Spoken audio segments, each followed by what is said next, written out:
Good morning dear student, welcome to Shri BL memorial academy online platform. हमने previous class में इसका part first किया था, अब इसका पार्ट सेकंड कंटिन्यू करने जा रहे हैं। फ्लावर्स एंड फ्लावर्स एवरीवेयर, इसके बारे में हमने पिछली क्लास में पढ़ा था। अब इस चैप्टर को अपन कंटिन्यू करने जा रहे हैं, इसका पार्ट सेकंड कंटिन्यू कर रहे हैं। इस प्रीवियस क्लास में हमने क्या पढ़ा था? रोज़ के बारे में पढ़ा था। रोज़ किसको बोलते हैं? जो गुलाब का फूल होता है, उसके बारे में पढ़ा था। अब सेकंड अपन क्या पढ़ने जा रहे हैं? सनफ्लावर। सनफ्लावर के बारे में पढ़ेंगे। उससे पहले अपन एक दो क्वेश्चन करते हैं। Think and right. थिंक और राइट का अर्थ हुआ लिखो और सोचो। थिंक का अर्थ होता है सोचना और राइट का अर्थ होता है लिखना। सोचो और लिखो। Can you name a few flowers which are eaten in the form of vegetables? क्या आप कुछ ऐसे फूलों के नाम बता सकते हैं जो सब्जियों के रूप में खाए जाते हैं? क्या है ऐसे फूलों के नाम बताने जो सब्जी के रूप में अपन उसको खाते हैं? जैसे कॉलीफ्लावर होता है, ये क्या एक फ्लावर है, पर अपन इससे सब्जी भी बनाते हैं। कॉलीफ्लावर किसको बोलते हैं? फूल गोभी को। तो ये इसका एक उदाहरण एग्जाम्पल हो गया। सेकंड है जैसे ब्रोकली। ब्रोकली का नाम आपने सुना होगा, उसकी भी क्या बनती है? सब्जी बनती है, पर वो भी क्या एक फ्लावर है। Have you seen a plant that does not produce flower? क्या आपने ऐसा पौधा देखा है जिसमें फूल नहीं लगते हैं? ऐसे कौन से प्लांट होते हैं जिसके अंदर क्या नहीं होते? फूल, फ्लावर्स नहीं उगते हैं। जैसे सबसे पहले आपने सुना होगा एलोवेरा। एलोवेरा का प्लांट आपने देखा होगा, उसमें कभी भी फ्लावर्स नहीं आते हैं। इसका फर्स्ट एग्जाम्पल क्या हो गया? एलोवेरा। और सेकंड जैसे मिंट। मिंट किसको बोलते हैं? पुदीने को। पुदीने का जो प्लांट होता है उसमें भी कभी फ्लावर नहीं होते हैं। ये इसके एग्जाम्पल हो गए। डू यू नो, क्या आप जानते हैं? Nectar of flowers is a sweet sugary substance. फूलों का रस एक मीठा पदार्थ है। सब्सटेंस का अर्थ क्या होता है? पदार्थ। फूलों का रस क्या है? एक मीठा पदार्थ है। Rose are use for making perfume.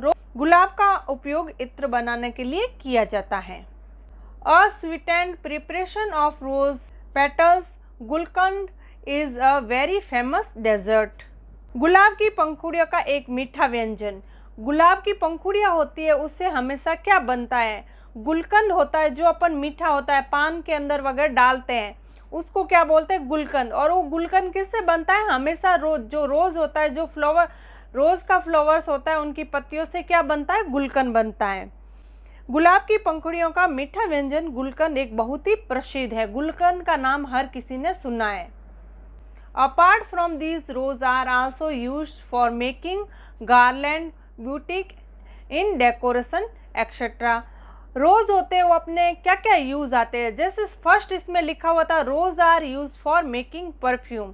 सबसे पहले रोज का यूज लिखा हुआ था कि ये परफ्यूम बनाने के काम आता है।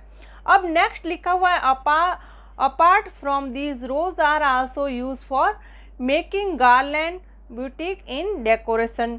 गार्लैंड किसको बोलते हैं? जो अपन माला वगैरह बनाते हैं, गार्लैंड, GARLAND, गार्लैंड। गार्लैंड का अर्थ होता है माला। ब्यूटिक, जैसे ये गुलदस्ते वगैरह बनते हैं, और डेकोरेशन, सजाने के। इसके अलावा गुलाब का उपयोग कहाँ कहाँ होता है? इसके अलावा गुलाब का उपयोग माला, गुलदस्ता, सजावट आदि में किया जाता है। अब नेक्स्ट लिखा हुआ sunflowers. You all learn in higher classes that the sunflower is actually a cluster of many small flowers. जब जैसे जैसे आप हायर क्लासेस में आओगे, जैसे जैसे आप बड़ी क्लास में आओगे, तब आप सीखोगे। क्या सीखोगे? कि सूरजमुखी वास्तव में कई छोटे छोटे फूलों का समूह है। क्या है? सूरजमुखी है जो स्मॉल, बहुत ही छोटे छोटे फ्लावर्स होते हैं, उनका क्या है? एक समूह है। It is an attractive flower of yellow colour. यह पीले रंग का और आकर्षक फूल है। सनफ्लावर आपको पता है हमेशा येलो कलर का होता है, और ये बहुत ही अट्रैक्टिव, आकर्षक फ्लावर है। The sunflower is visited by wasp and बीज। बी किसको बोलते हैं? मधुमक्खियों को। वास्प मतलब एक, ये भी बी की तरह ही होती है, इसको हिंदी में बोलते हैं ततैया। The sunflower is visited by wasp and bee. ततैया और मधुमक्खियों द्वारा क्या होता है? सूरजमुखी का दौरा किया जाता है। वो कहाँ जाके बैठती है? सूरजमुखी के फ्लावर्स पे। We get edible oil from the seeds of the sunflower. सूरजमुखी के बीजों से हमें खाद्य तेल प्राप्त होता है। सीड्स का अर्थ क्या होता है? बीज, SEEDS, सीड्स। सीड्स का अर्थ होता है बीज। सूरजमुखी के जो बीज होते हैं उनसे अपन को क्या मिलता है? ऑयल मिलता है। जो अपन खाते हैं तेल, खाद्य पदार्थों का, अपन को क्या मिलता है? ऑयल प्राप्त होता है। एक्सप्लोर एंड राइट, क्या लिखा हुआ है आगे? Explore and right, make a list of plants from which oil is obtained. उन पौधों की सूची बनाइए जिनसे तेल प्राप्त होता है। ऐसे कौन से पौधे होते हैं जिससे अपन को क्या मिलता है? हमेशा ऑयल मिलता है। जैसे अपन ने जस्ट अभी पढ़ा है सनफ्लावर के बारे में। सनफ्लावर्स के सीड होते हैं, उससे अपन को क्या मिलता है? हमेशा ऑयल प्राप्त होता है। विच oil seeds plant has yellow coloured flower other than sunflower. सूरजमुखी के पौधे के अलावा ऐसा कौन सा तिलहन का पौधा होता है जिसमें पीले कलर के फूल होते हैं? नेक्स्ट लिखा हुआ है द लोटस। लोटस किसको बोलते हैं? जो कमल का फूल होता है उसको अपन क्या बोलते हैं? लोटस। लोटस क्या है? अपना एक नेशनल फ्लावर है। ये आपको सबको पता होगा। जैसे ये फर्स्ट क्लास में जीके में क्वेश्चन आने शुरू हो जाते हैं। The lotus is our national flower. Lotus है वो अपना क्या है? एक राष्ट्रीय फूल है। This flower is usually pink in colour.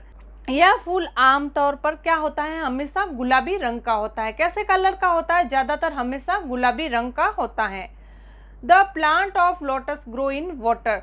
जो लोटस का प्लांट होता है वो हमेशा कहाँ ग्रो होता है? ग्रो का अर्थ होता है उगना, GROWS, ये लिखा हुआ है GROWS, ग्रो। ग्रो का अर्थ होता है उगना। लोटस का जो प्लांट होता है वो हमेशा कहाँ ग्रो होता है? वाटर। वाटर का अर्थ होता है पानी। हमेशा ये पानी के अंदर ग्रो होता है, उगता है।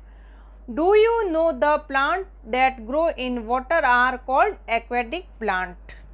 क्या आप जानते हैं कि जल में उगने वाले पौधों को क्या बोलते हैं? एक्वेटिक प्लांट बोलते हैं।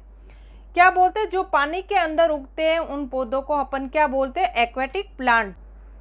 इन Hindu religion the lotus is considered a sacred flower. Hindu धर्म में कमल को एक पवित्र फूल माना जा रहा है। अपने हिंदू धर्म में क्या होता है? कमल के फूल को बहुत ही पवित्र फूल माना जाता है। It is said that the goddess of wisdom, माँ Saraswati, sits on it. The stem of lotus is used to make vegetable. The lotus flower is offered to माँ लक्ष्मी on दीपावली।